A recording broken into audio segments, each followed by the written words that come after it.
Vincent, Adevide, Akinlabi, Oluwapamilerin, please. But I go by Vincent because that's much more easier to say. Mm,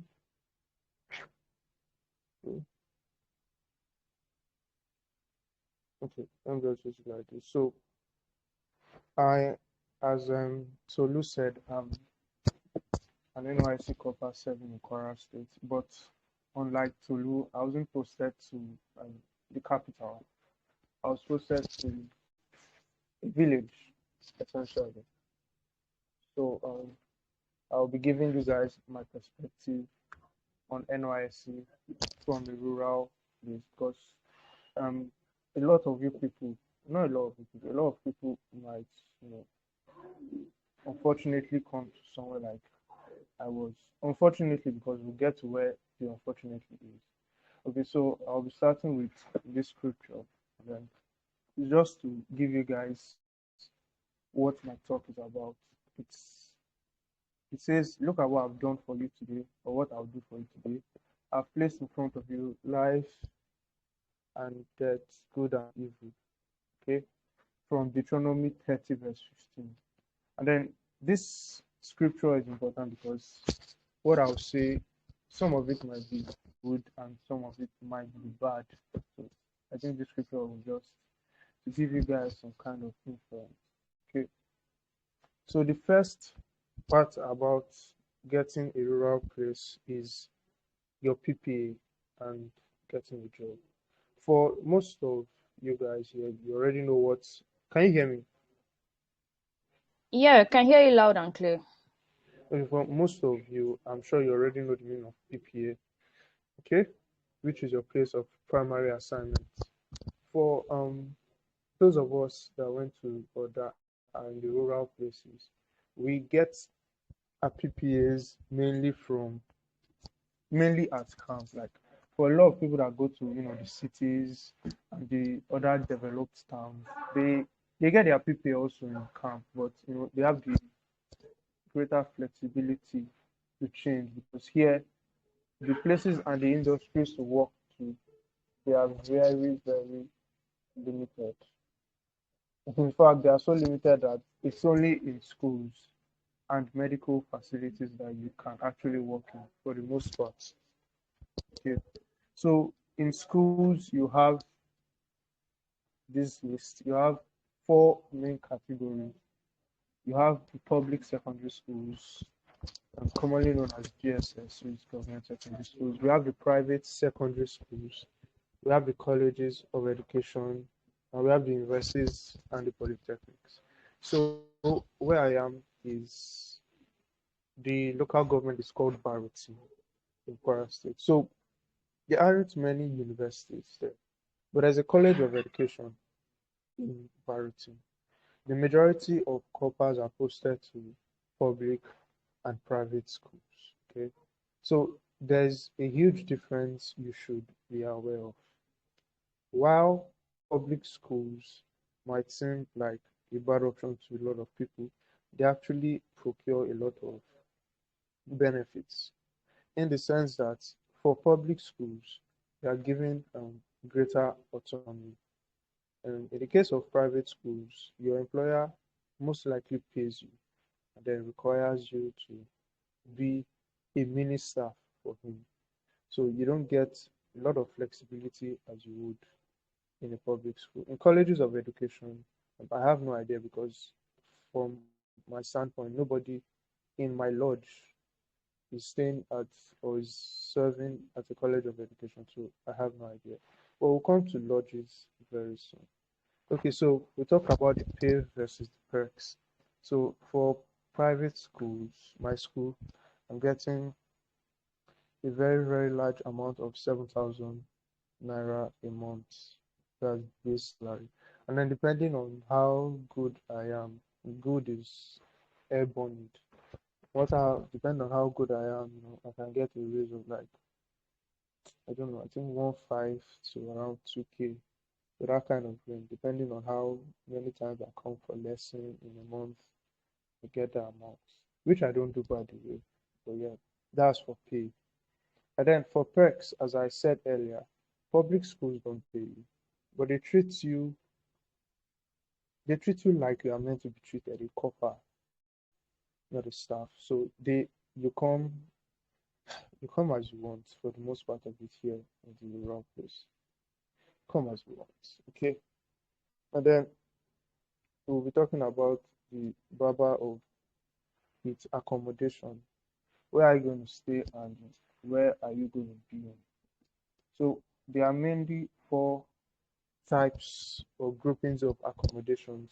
You have the religious lodges. The religious lodge is a big umbrella of, you know, probably the NCCF, the RCCF, the Redeemers Corpus, Christian Corpus Fellowship, Nigerian Christian Corpus Fellowship, the Catholic Fellowship, you have the Muslim Fellowship, and then you have the deeper life, depending on, the church that is there. And then you have the corpus or the government lodge. This is something, the community came together to build and to give to the corpus. And then you have the school paid lodge. The school paid lodge differs from the corpus lodge in that um, the school is the one paying for it. So the school procures apartments for you, probably a one bedroom with toilet or self con. And then you have your personally paid lodge. Probably you, um, as a posh guy, you don't want to stay in all these places, and then you outsource, or rather you go scouting for a place to stay. So that's your own lodge. So we'll be talking about all of them, just the perks. So religious lodges, the ones I've been to or I've heard about, they require you to have a great amount of fellowship time. The Nigerian Christian Corpus Fellowship, I think you are mandated to have a morning, what's it called, a morning devotion now. I think an hour every day. I'm not sure about the other ones, but I think the LFC, that's the Living Faith Corpus Lodge, you have to, go for covenant hour of prayer every day. So those are kind of the things. Yeah. And then for the religious lodges, boys and girls stay together. So you, as a guy, can't come out without being fully clothed. And it's just it's fun mostly because you talk to other people about your faith. You have a high propensity to grow in your Christian life.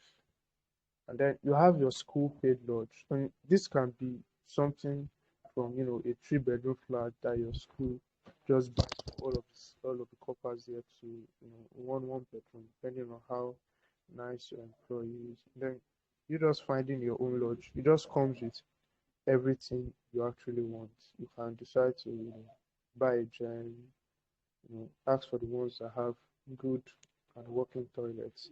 That might seem like a funny aspect, good and working toilet, but we'll come there. So by the way, this is not to scare you, okay? So solo versus cohabiting. This is something you need to keep in consideration before you get into your, or before you even choose where you want to stay.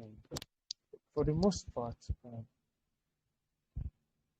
I'm assuming majority of um, this is a big assumption, but I'm assuming the majority of C students are on this call. So this will be recorded. Okay.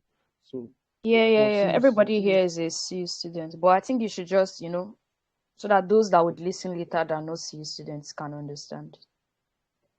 okay, it's not. It's just it's something you learn from camp. You notice that I think Tolo has spoken about it. You notice that you don't really vibe with a lot of not you guys. Not to say you don't talk, but um, you're thinking. Oh God, not thinking. But the way you guys perceive the world is kind of different for the most part. So you, they believe you see it from a pampered perspective, and then you believe, or rather, you see it from a striving perspective, someone that has conquered MSS and white bus and ID card and travel and whatever. But they don't see all that. They just see the vast amount of money that was pumped into you and you coming out with your green matric convo gown rather. But so this is to say that you need to know yourself. Can you deal with these people? Can you can you stick stick with their nonsense for the most part? Um, you have some things to do because if you stay alone, you have to take care of a lot of things yourself. You have your gen, and yet I forgot to mention that rural places do not have lights like that. So you are going to be stuck on gen or solar if you buy, and then you need to also realize that you do a lot of cleaning. Okay, your compound might not be um, hygienic enough by the time you come, so you will clean. And then for the cohabiting, I've spoken about dealing with people. Roommates are an issue. See, if you think you had issues with your roommate, while you see, this is a whole new ball game. Like for those of us that pray, that's an obvious issue. And then saying that is a compound, you really can't go anywhere because no matter where you are, they will hear you. Okay, we have cooking.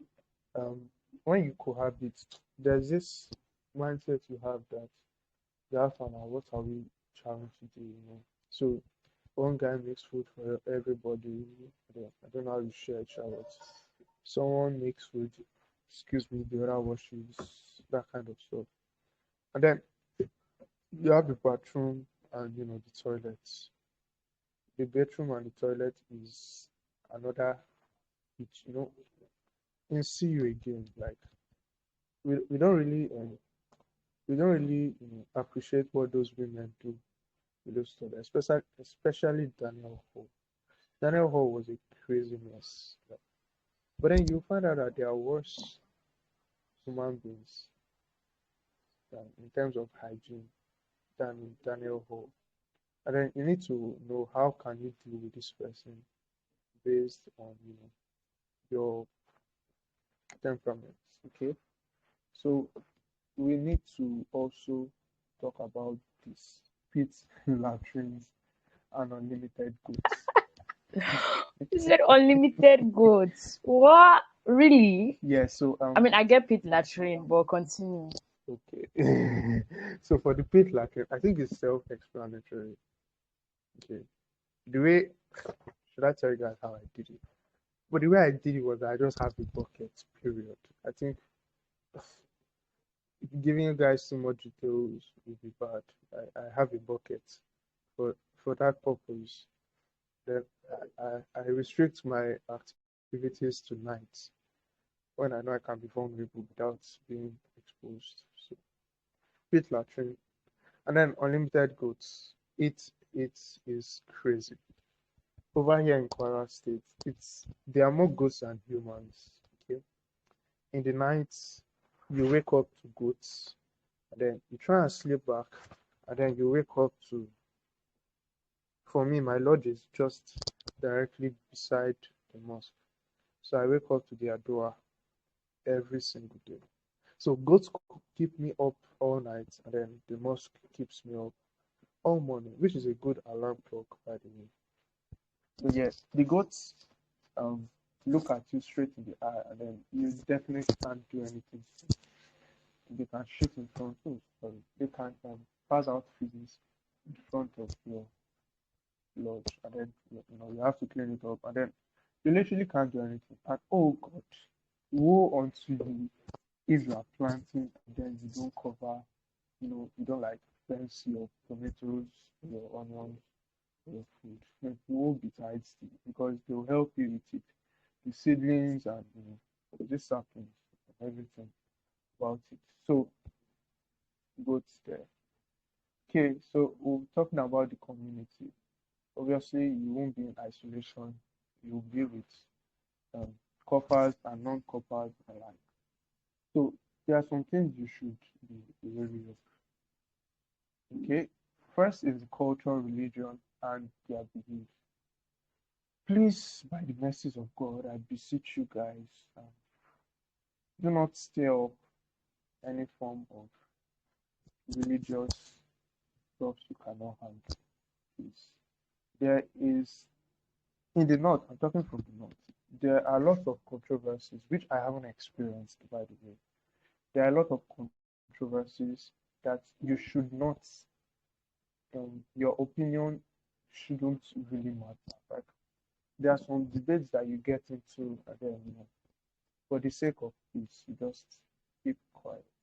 They have cultures because these are a set of people also. So for my case, um,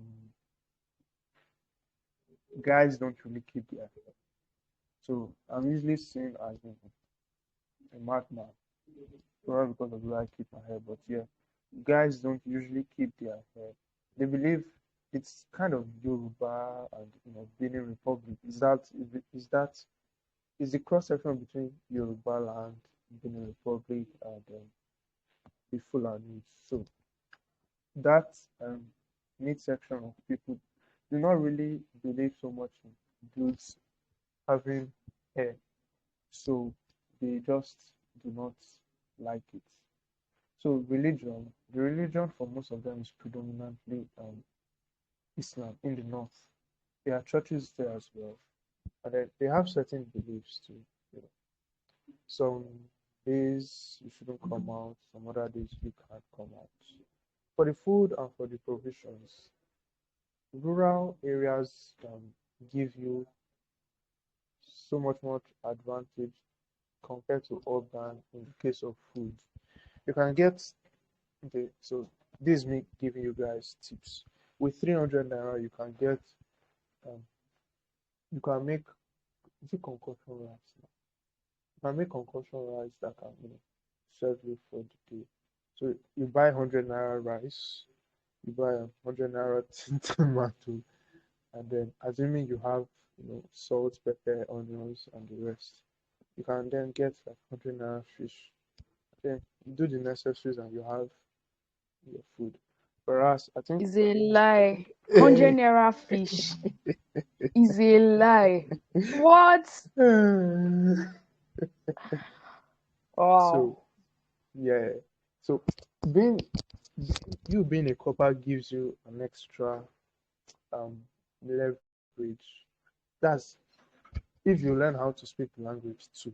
You can just say you're a copper and then have fun. I'll just give me one more fish, and then you get a customer that always gives you instead of there are two kinds of fishes. There's the round one that is $100, and then there are those smaller ones. So he can give you those smaller ones three for 100 naira instead of two or four, so depending on how you guys communicate. Then provisions are the opposite of food, being that it's an isolated place. So they need to spend a lot of transport bringing, you know, preserved food there. So the prices are a little hiked up. Okay. Um, hmm, should I say this? Yeah, the prices are a little hiked up. And then our lovely Igbo brothers don't make it any much more easier. So education and the attitude towards it. A lot of these people, although they go to school, they do not have um, a desire to learn. So you meet students that just immediately after working in the class, or rather learning in the class, you just go to the farm and then straight away, like the man that beholds his face in the mirror, straight away forgets what they learned in class. So those are the kind of people you are going to be dealing with. People that, sorry, this is me generalizing from the north, okay? So it might be different for other rural places, but for the north, the the attitude towards Western education isn't like we are used to. Okay, so you need to be wary of that. And then there's water and basic amenities. For those of you that haven't, used that use that tab that we used to see in basic science textbook that they used to pump, uh, there's a possibility you might have encounters with that. then you realize that basic science textbook is just portraying it in a nice way. Those tabs are take forever. Bad ones shall take forever to build. And then you need to know how to manage it. For us, for my corpus dot, it's not so far from the tap, the borehole, the borehole. It's not so far from the tap. So just walk like 10 minutes. Then you carry those, that fuel keg here. You carry it and then fill it up, and put it on your head, then go. Or you can get the Meroa guys. Those are those people that sell water and buy and then depending on where you are, it might be 15 naira, it might be 20 naira, it might be 100 naira. Okay. For basic amenities, I think I spoke about it that there's nothing like NEPA there. The only time you see light is during election and New Year festival. Okay. So community development. Um, Community development differs from CDS in that's community development service. The way Tolu told me, which I'll quote her, is that for community development, it's your own personal project, excluding the corpus. Okay, so you can make contributions to the community in 4 ways.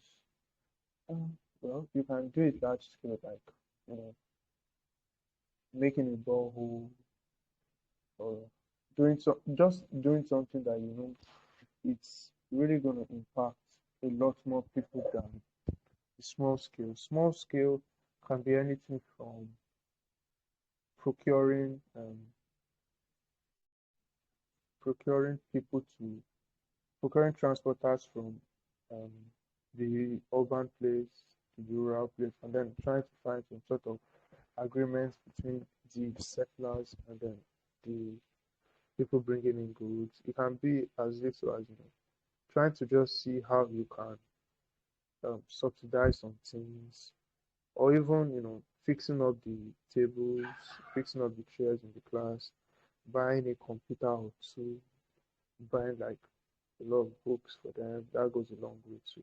And then you can have talks. So a lot of these students do not have a lot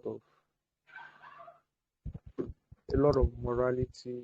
Com- they don't have their morality compass aligned. And by morality compass, morality compass, it's not just restricted to good and bad. It's also restricted to their attitudes. How do they perceive um, some things, which is not really morality possible? How do they perceive you know, some certain factors? How do they come to knowledge? Do they immediately step away from the idea of learning? Do they immediately come to learning? And then about pregnancy, which is also in education and enlightenment, pregnancy, birth control, you know, and the rest. And then you need to think about your funding and your sustainability.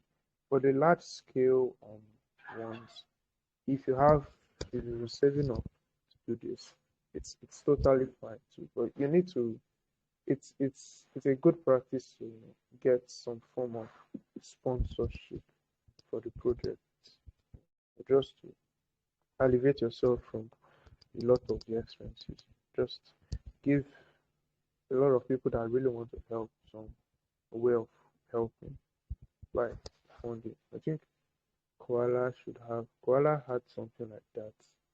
They wrote it in the Eagles handbook, but I'm not sure it's 100% sure, but Koala has something like that.